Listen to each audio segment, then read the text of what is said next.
செலுத்துகிறேன். நான் அன்றைக்கி ஸ்டேட்டஸ் என்னுடைய வாட்ஸ்அப் ஸ்டேட்டஸில் தான் வச்சேன். எல்லாரும்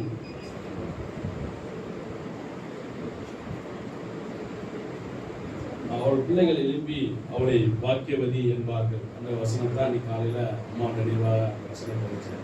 ஸோ இன்னைக்கு நம்ம அடுத்த பிள்ளைகள் பேர பிள்ளைகள் அடுத்த தலைமுறைக்கு வந்திருக்கிறது. எல்லாரும் இன்னைக்கு நிறைய சாட்சியை கேட்டவங்க வாழ்ந்த வாழ்க்கை எளிமையாக இருந்தாலும் அவர்கள் கத்திருக்கென்று வைராக்கியமாக வாழ்ந்தார்கள், சாட்சியாக இருந்தார்கள். இன்னைக்கு அந்த வேத வார்த்தையின்படி இன்னைக்கு எல்லாருமே அவர் நம்ம பாக்கியவதி என்று நம்ம சொல்கிறோம். கத்தர் அந்த அளவுக்கு அவர் வாழ்க்கையில நன்மைகளை ஆசீர்வாதத்தை செய்திருக்கிறார். இது நம்ம அப்படியே விட்டுறக்கூடாது. அவங்களுக்கு கொடுக்கப்பட்ட அந்த ஆசீர்வாதம், அந்த நன்மைகள் அடுத்த தலைமுறைக்கும் என்ன செய்யணும், கடந்து செல்ல வேண்டும். அம்மாவோட வாழ்க்கையில ஒரு தேவ திட்டம் இருந்தது, அவருடைய தேவனுடைய வார்த்தை இருந்தது, அவருடைய தேவ பிரசனத்துல நடத்தப்பட்டார்கள். இந்த மூன்று காரியம் அவர் வாழ்க்கையில எப்போது இருந்தது. அந்த மூன்றுமே நம்ம அடுத்த தலைமுறை இருக்கிற அடுத்த இளைஞர்கள் தலைமுறைகள் இந்த வார்த்தையை நம்ம பிடித்துக் கொள்ள வேண்டும். தேவ வார்த்தையோடு தேவ பிரசனத்தோடு தேவ வாக்குத்தத்த வார்த்தையோடு நம்ம கடந்து செல்வோம் என்றால் தாயாருடைய வாழ்க்கையில் காணப்பட்ட அதே நன்மைகள் ஆசீர்வாதங்கள் நம்முடைய வாழ்க்கையிலும் என்ன செய்யும், நிச்சயமாய் நிறைவேறும். நம்ம இன்னைக்கு நம்ம எல்லாரும் கேட்டோம். அந்த சத்தியத்தின்படி அந்த வாழ்க்கை முறையை நம்ம என்ன செய்யணும், கடைபிடிக்க வேண்டும். பாருங்க, வேதத்தில் வாசிப்போம் என்றால் மோசே யோசுவா 2 கேரக்டர் இருக்கும். மோசே அநேக காரியங்களை யோசுவா கற்றுக்கொண்ட இடத்தையும் மோசே மறந்த பின்பு அடுத்த தலைமுறை யோசுவா என்ன செய்யறாரு, தன்னுடைய வாழ்க்கையில என்ன செய்யறாரு, கடைபிடிக்கிறார். பாருங்க, இந்த ஒரு குடும்பம் ரசிக்கப்படுவதற்காக எங்க தாயார் பட்ட பிரயாசம் 40 வருஷம்.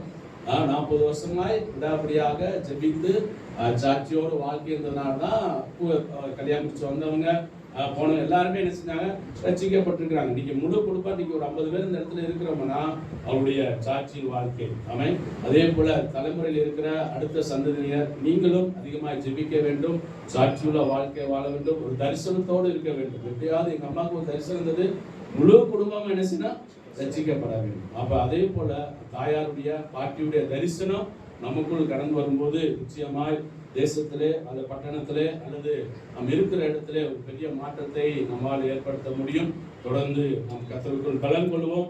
கர்த்தர் நிச்சயமாய் ஆசீர்வதிப்பார். இந்த நாள்ல நாங்கள் மதுரையில 40 வருஷத்துக்கு முன்பாக மதுரையிலிருந்து வரும்போது 2 குடும்பத்தார் எங்களை வழிநடத்தினார்கள். ஒன்று விமலாக்கா, அவங்க குடும்பம்.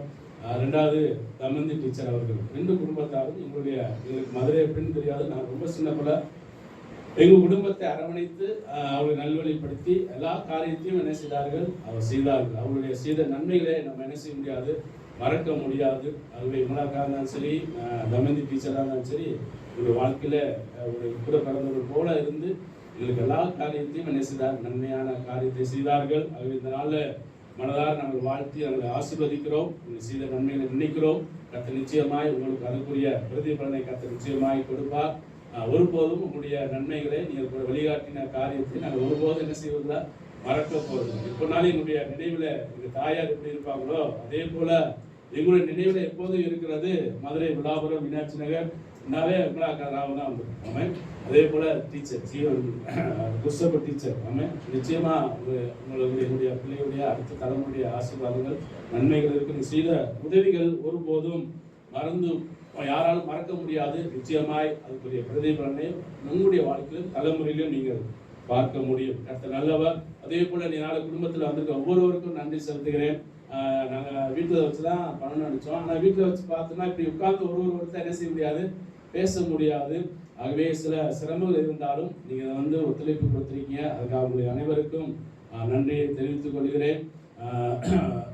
அதுபோல தூரத்திலிருந்து கோயம்புத்தூர், சென்னை பட்டணத்தில் வந்த சகோதரிகள், கூட பிறந்தவர்கள், அக்காமார்கள், பிள்ளைகள் எல்லாருக்கும் நாங்கள் நன்றி செலுத்துகிறோம். இதனால உறவினர்கள் வந்திருக்கிறாங்க, நிறைய உறவினர்கள், அவர்களுக்கும் எங்களுடைய குடும்பத்தின் சார்பாக நன்றியை தெரிவித்துக் கொள்கிறோம். கர்த்தர் நிச்சயமாய் நம்மை ஆசீர்வதிப்பார், தொடர்ந்து நம்மை வழிநடத்துவார். அவருடைய கிருபை நம்ம மேல என்ன செய்யும், இருக்கும். ஆகவே நாள் வந்த மீண்டுமாய் உங்களுடைய ஒவ்வொருவருக்கும் நன்றி செலுத்துகிற நேரம் கடந்து போயிட்டே இருக்கிறது. எல்லாரும் பசியோடு இருப்போம். அவருடைய வார்த்தைகளை சுருக்கிறேன். கர்த்தர் நிச்சயமாய் ஆசீர்வதிப்பார். முடிவாக இதனால் ஒரே ஒரு நம்ம இவ்வளவு நேரம் நம்ம ஒன்னியர் அம்மாவுடைய காரியங்கள் எல்லாவற்றையும் நம்ம நினைத்து பார்த்தோம். இருந்தாலும் நம்முடைய வாழ்க்கையில இருக்கிற மூத்தவர்களுக்கு நம்ம நம்முடைய நன்றிகளை அது மரியாதையை நம்ம என்ன செய்யணும், கண்டிப்பாக செலுத்த வேண்டும். எங்களுடைய குடும்பத்தில் மூத்த மருமனாக இருக்கிற அல்லது எங்கள் மச்சான், நான் ரொம்ப அவர் மச்சான்னா உண்மையோட சொல்கிறது இல்லை, ஏன்னா அவங்க பாஸ்டருக்குனால பாஸ்டர்னு சொல்கிறதுனால அவருக்கு நான் நாளைக்கு மறுநாள் அவர் பிறந்தநாள் இருக்கிறது. ஆகவே அந்த பிறந்தநாளில் இந்த நாளை எங்களுடைய குடும்பத்தில் இருக்கிற பேர பிள்ளைகள் சார்பாக கொண்டாட விரும்புகிறார்கள். நம்ம எல்லாரும் இணைந்து அந்த அவரை வாழ்த்தி நம்ம ஜெபிக்க போகிறோம். இந்த நாளே இருக்கிற அருமையான ஊழியர்கள் பாஸ்டர் லூக்கா, பாஸ்டர் முத்துக்குமார், பாஸ்டர் ஐயா கமல்நாதன் எல்லாம் முன்னாள் வாங்க. அருமையான ஐயா அவர்களுக்காக நான் ஜெபிப்போம். கர்த்தர் நிச்சயமாய் அவரை ஆசீர்வதிப்பார். நான் பாருங்க கிராமத்தில் இருக்கும்போது முத எங்கள் அந்த நினைவு உண்டு. ஒரே ஒரு நினைவு மட்டும் எனக்கு அப்படி இப்படி இருக்கும். நான் அவங்க முத ஊருக்கு வரும்போது எங்கள் வீட்டுக்கு முன்னாடி இந்த கட்டில் இருக்கும், அதாவது நார்கட்டு. ஆமாம், நார்கல்ல உட்காந்துட்டு இருக்கும்போது அவரோட உட்காந்து நான் சின்ன பையன் போது உட்காந்துட்டு இருக்கிறது நான் கேட்டேன், அந்த கரண்ட் கம்பியில் காக்காலாம் உட்காந்துட்டு இருக்கு.